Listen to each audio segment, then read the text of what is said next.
That's first time remotely. post-pandemic. yeah, that is so crazy. Go ahead, give me a check over there. My check, 123, 123. Yep. 1, 2, 3, 1, 2, 3. All right. All our levels are good, so we're good to go. All right, so I like to call this kicking the actual factuals when I get to talk to cool people like yourself. Well, we'll try to be factual, guys. I think that'll be a first for me. Actual factual. Yeah. I'm a marketing guy. This is dope, man. I got a whole bunch of stories about Pikes Peak that I could tell, man. I love that spot. Like, I found myself going there. Like, it was super dope. Anyway, so before we get into everything, could you go ahead and introduce yourselves individually? Yes, my name is Warren Epstein, and I am the Executive Director for Marketing and Communication at Pikes Peak State College. Awesome. Hey, I'm Lance Bolton, president of Pikes Peak State College. Awesome. So I appreciate you both being here. I'm kind of excited about this. If they could see my face, they would. So what was the cause of the name change? Yeah, why the heck did we have to change our name? We had a perfectly good name, Lance. Because we're growing up. And, we've had the name we've had for about 50 years. Oh, wow. We actually started out as El Paso Community College. Did not know that. Turns out there was already another El Paso Community College in Texas, so that wouldn't have worked out for long. We got a lot of the mail from the people in Texas and vice versa. So about 50 years ago, they changed our name to Pikes Peak Community College. And what's really different today is we're offering a lot of 4-year programs. Oh, cool. And we have students coming through those programs that want a name on their transcript that looks like a 4-year college, especially if they end up going out of state somewhere to attend. And I think that we're going to grow into this. This is the start of it. Just like 50 years ago, Pikes Peak Community College was the start for El Paso Community College when they changed, and it took many years for the institution to really fully grow into that name, and I think the same will be true for us now. It is. It's getting bigger and bigger. I remember when I went there, I would like. How long ago was that, Chiba? Man. That's crazy. Maybe you don't have to answer that. It's been a minute. So when I was there, it didn't have that big cool sign in the front. They had you guys added a building to the back. Yeah. There's a whole new area in the back that's new over there. Matter of fact, you guys got a place in the back that's there now where you guys have, like, I don't want to say concerts, but like, I've been there where they were doing lunch in there and somebody was playing music and they were doing an art show in the back. Like, this is funny. Are you talking about downtown or Centennial? The atrium. Centennial, I'm sorry. Yeah. The Centennial. The atrium. Yeah, the atrium, Yeah, so that's new. When I was there, I think they had just put those new back buildings over there where we were doing, like, all the graphic design and all that good stuff. Those buildings were new. Yeah, the bookstore's now down over there. Yeah, that thing is big now. So I can see why the name change. It's a real big school now. You know what I mean? It was big first. Yeah, I mean, we've grown on the Rampart side. We added this new Center for Healthcare Education and Simulation. That's like for when you're in healthcare, having an area where you can simulate trying to resuscitate somebody without hurting anybody. Right. It's really a cool thing, and it's one of the state-of-the-art facilities in Colorado. And so does it make sense for something called a community college to be on the edge of education in that kind of way? And we decided state college kind of fits better. You guys are growing. I love that place, man. I got so many good Give stories. some shout-outs. I know you knew Sharon Hogue, who just Sharon retired. Hogue. Mr. Grow was my teacher. I used to call him Coach Grow. He's the one that made me love radio. Dick Chase, he was a guy that got me into radio as well. Dang, I can't remember his name. Eddie, he used to do like the gym class and all that stuff back there. Eddie Hughes, the basketball. Yep. He was an NBA player. Yeah. He was super cool, man. And you studied radio and TV as well as graphic design. I went for radio, television, broadcast, and then I loved going there so much. I took a minor, which was MGD, and multi-graphic design. And I was one English class. I'm still one English class away. You won't be for long. Come on. I am. We got this deal. We're going to sign you up today. Yeah, it's a scholarship called I'm not making this up. Right. This is actually a real thing. Talk to me. Is finish what you started. Is there any person on earth more suited for this telling scholarship you, than you are. no, And you know what we're finding is you're not alone. There's so many people out there that are like 5 credits short. You know, like come on. I'm one English credit. So, like I was saying before earlier, so I went to the Centennial campus and I stayed all the way up north. I swear I stayed off of right down the street in that University Village off of Nevada where all the new stuff is at. I stayed right over there, and I would go to the Centennial campus and I would get on a bus and ride to school all the time, and I would get on early to be there late. But it wasn't my fault though. You know, you get stops in the weather sometimes, and I understand the curriculum of the class. Like if you're late a certain amount of times, you don't get to. Well, that's how it was back in the day. If you get so many absences or tardies, you fail the class, and that's what happened to me. And it was I'm sounding aged. It was before online and all that good stuff. Yeah, so. it's a lot more student friendly than that these days. And I'm going to tell you, finish what you started. You're within 1 semester of completion, and you've stopped out of school. Not dropped out. You've stopped out for more than 1 year. You can come back, and we got the bill. Oh, word? Yeah, that's the deal. Wow. It's a terrific deal. We have several of those.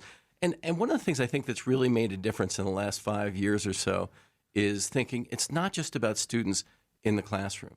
It's about getting to the classroom. Right. And in fact, we didn't think things like food insecurity were part of our lane, but when we found out the tremendous burdens that a lot of our students are carrying with finding a place to live, and we realized that the support is so important all around them, that we have to be able to make sure that they can get to class, right, and that they can find food to eat. And so we got into partnering with Care and Share and counseling services and all these things that I remember when we started, how many times we say, not in our lane, but right.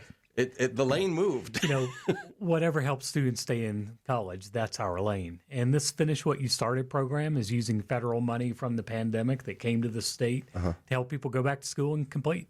Oh, yeah. And we got you. I'm coming for sure. I'll tell you another great deal that we have going right now is, one of the things I thought healthcare was just a fad. It's going to go. No, it turns out healthcare is such a huge, huge deal. Right. And so one of the problems we just don't have enough nurses and phlebotomists and pharmacy techs, these certificates that you can get sometimes for shorter than a year, right? Mm-hmm. They're all 1 year or shorter. Yeah, and you can get them for free now. We got tuition, books, the vaccinations you need. The whole thing is paid for. I mean, so one of the things I really like about that, besides the fact that we're filling this need that is so desperately needed in this community, but if anybody out there is living in poverty, working at McDonald's, trying to make it on just subsistence living, there's a quick way out of poverty here. I mean, this is really a good let's ticket. Let's talk more about this, because this program that Warren is describing, called Care Forward Colorado, has no qualifications to it. You don't have to be high income or low income. You can be a recent high school graduate, or you could have been in the workforce for 10, 20 years. Doesn't matter. We have 6 programs that are completely free to students now through this Care Forward Colorado. Let me tell you what they are. Certified Nursing Assistant, Emergency Medical Technician, Phlebotomy, Pharmacy Technician, Medical Assistant, and Dental Assistant. And they can all go for free to get those degrees. You go for free. All you have to do is sign up for the program, and you're covered. Doesn't matter what your income is. Doesn't matter what your tax returns look like. We don't even ask. We just say your tuition and fees are paid. And this is also a state program using the federal dollars that came through the pandemic to address a critical shortage in healthcare workers in Colorado. Oh, that's super cool. That's a career for free. A career for free. And if you would qualify for federal aid, fill out your FAFSA form, you could get money on top of that. So if you need more money for housing, you need more for your computers and whatever. You can take your Pell Grant and go pay your rent and buy your groceries. That is dope. I know. So we really want to get the word out about this. Yo, man. And it really goes to, we talk about the name change, and people are like, oh, Pikes Peak State College. I don't know if I can afford that. We haven't changed. We haven't, because we have this big highfalutin name now, doesn't mean that we're not as accessible as we always were, that we're not as affordable, that we don't have the support. In fact, we have more than we ever have before. And so I want people to know that the doors are still pretty wide open here. And we don't have that faculty member anymore that gave you a hard time about being late. Yeah, we had to get rid of that. That was crazy. I've been back a few times. I've met a lot of good friends that I know, like James Brown. We love James. Yeah. I know him. Me and him went back a while back to give a speech, like just talking about the good stuff that happened to us from being there. And I'm missing somebody. Oh, Big Mac from my competition around the way. He works up the street, but Right. I met him in class. He was one of the motivation things, man. Could you like identify one thing that you got from Pikes Peak that's helped you in radio that you think about every day? Just really kind of a lot of my work ethic comes from when I went to Pikes Peak, because I did the internship where I would it used to be KPC radio, Right. and then I was the Now it's assistant. extra music. So I was the assistant program director with Sharon Hogan. Like, she showed me how to load logs and all this good stuff, and like I was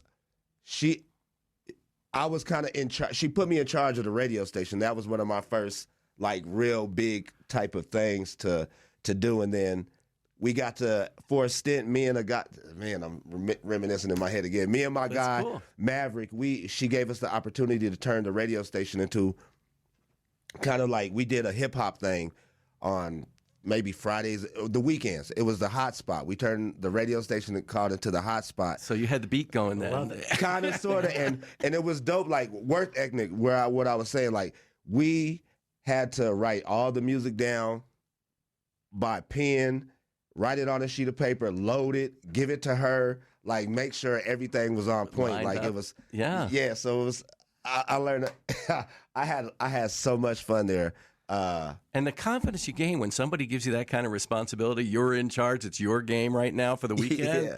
That's something you still got with I you, love right? that spot, man. I have so many good memories about that place. For Boy, real. Sharon trained a lot of radio professionals, and Yeah. You're still in town. she Yeah. was a radio professional herself, of course. She helped me get my first gig. She helped me get my first raise. I remember she came up to the station. It was like, "Are you getting paid yet?" I was like, "Yeah, I'm getting." She was like, "No, well, you need to get paid more. I'm gonna go talk to him for you." Oh, was she like, goes right. into your supervisor Yeah, for you. yeah. Oh, She my knew. gosh. She knew all of them, so it was so cool, man. Like, What are you not paying I'm Chiba so what he's worth? Look I'm at so this. cool about that. I'm so happy about this interview. This is super dope. Well, that's great. I'm glad it got you where you needed to go, and you should come back. I am. What's funny We is got like tutors to help with the English if you need it. I really got excited about it the first time when I was supposed I missed you guys the first time something happened. I couldn't make it or something, but I'm glad that we got to reschedule this and do this. 'Cause Yeah, me too. I really wanted to talk to you guys, and this is going to be my motivational thing to get off in there and get my one credit. If we get Yeah, let's get nobody that but done. if we get nobody but Chiba back in our doors, this I interview will. is worth it. I will get there. Was there anything I didn't ask you about the name change that you guys want to get out there? Is there anything else that is involved with the Pikes Peak State College name? People ask a lot if tuition is going up. Warren kind of alluded to this, but tuition is not going up. It stays the same, has nothing to do with the name. There will be more 4-year degrees coming. We currently have 3, about 200 students, a little over 200 students in bachelor degree programs. Oh, dope. There will be more, probably I would guess 6 to 8 in the next 2 or 3 years. And we're going to keep doing all the programs we've been doing. So just like the radio TV program you came out of, we're going to keep doing those. Awesome. And we're really working on the niches. You know, what's not being offered in our area that we can step up and do? We're not really out to compete with UCCS. In fact, we've been partnering great with them, and we have we're the main feeder college for people who are transferring to UCCS. Dope. And so they can't be too upset that we're Right. in a little bit of their lane. But we just did our first commercials with them, where we were featuring these students who started at Pikes Peak, went to UCCS, out in the community doing great things. So That's cool. I love that we still have these great partnerships with our 4 years. Yeah. I was on a commercial way back in the day. Where are you? I was on the cover of a book of like the Pikes Peak. View book, I bet. Yeah, man, That's awesome. Yo, I used to have so much That is fun. awesome. I love that school, man. I'm so I glad. have so many good memories. I have so many good memories about that place. I'm gonna go over there and I'm gonna get finished for real. All right, spring semester starts mid-January. I expect to see you on the graduation stage with me in May. Word. Enroll- All right. Enrollment starts next week, I believe. In fact, It does. I'm gonna go up there. I'm gonna go up there this week for sure. Man, thank you for coming in, Shiva, man. this is Thanks for great. having us. I It can't was such stop a pleasure smiling, to meet man. you. This is such a good interview. This was my best first interview back. I appreciate you guys. Thanks, Chiba. No problem. Our pleasure.